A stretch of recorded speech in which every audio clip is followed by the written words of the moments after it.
మరి అందరికీ వందనాలు. యేసుక్రీస్తు నామములో వందనాలు తెలియపరుస్తాం. ఈ వీడియో చూస్తున్నట్టు వారు. అదే రీతి మేము ఉదయమే ఇక్కడ నుండి మారేగూడెం నుండి గొల్లపల్లి వెళ్ళాం. అమ్మగారు నడవలేదు.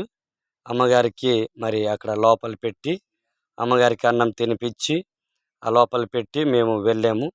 మరి మా అమ్మగారు అదే రీతిగా యేసులో పాస్టర్ గారు మరి వారు ఇరువురు మరి అమ్మగారికి అలాంటి పరిస్థితి ఉన్నప్పటికి కూడా మరి అమ్మగారికి ఇంట్లో పెట్టి ఆయన మరి సేవ పరిచర్లు అంత దూరం దగ్గర దగ్గర 30 కిలోమీటర్ దూరం 50 కిలోమీటర్ దూరం మరి సేవ పరిచర్య అటుంది.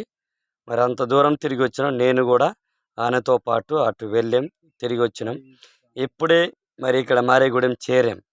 మరి ఇప్పుడు చేరి అమ్మగారిని లోపల నుండి బయటికి తీసుకొస్తున్నాడు. మరి బయట కొద్దిగా రిలాక్స్ అవటానికి బయటికి తీసుకొచ్చారు. మరి ప్రార్థించండి. మరి సేవకురాలు నడవలేదు.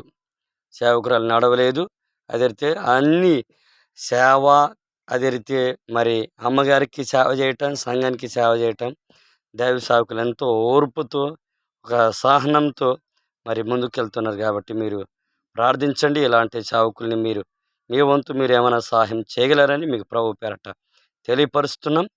అందరికీ వందనాలు. Thank you.